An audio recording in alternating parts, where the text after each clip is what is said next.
നമസ്കാരം, സിറ്റി ന്യൂസിലേക്ക് സ്വാഗതം. ഏച്ചൂർ കോട്ടം ശിവക്ഷേത്രം ആറാട്ടുതറ സമർപ്പണത്തോടനുബന്ധിച്ച് ആധ്യാത്മിക സദസ്സ് സംഘടിപ്പിച്ചു.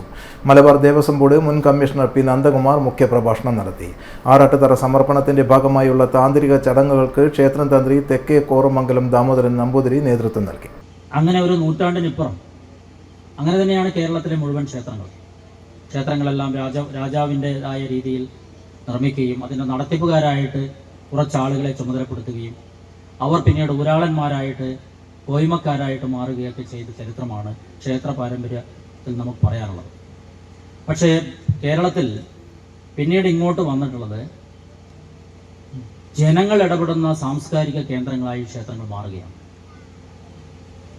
ക്ഷേത്രം നടത്തിപ്പിനായി ചുമതലപ്പെട്ടവർക്കൊന്നും തന്നെ ക്ഷേത്രത്തെ നേരായ വഴിയിലൂടെ ഇന്നത്തെ രീതിയിലേക്ക് ഉയർത്തിക്കൊണ്ടുവരുവാനുള്ള പ്രയാസങ്ങളും പ്രശ്നങ്ങളും നേരിട്ടപ്പോൾ അവിടെ ജനസാമാന്യത്തിനെ ക്ഷേത്രം ഏൽപ്പിക്കുകയും ജനങ്ങളെല്ലാം തങ്ങളുടേതായ ജീവിതത്തിൻ്റെ പ്രധാന ഭാഗം എന്നുള്ള നിലയിൽ ക്ഷേത്രത്തെ കാണുകയും ഒരു നാടിൻ്റെ മുഴുവൻ ആശ്രയ കേന്ദ്രമായിട്ടും സാംസ്കാരിക കേന്ദ്രമായിട്ടും മാറുകയും ക്ഷേത്രങ്ങൾ മാറ്റപ്പെടുകയും ചെയ്ത ചരിത്രമാണ് കേരളത്തിൻ്റെ ക്ഷേത്ര പാരമ്പര്യത്തിൽ ഈ ഒരു നൂറ്റാണ്ടിനിപ്പുറമുള്ളത്. ചടങ്ങിൽ ക്ഷേത്രം എക്സിക്യൂട്ടീവ് ഓഫീസർ CP ബീന അധ്യക്ഷത വഹിച്ചു.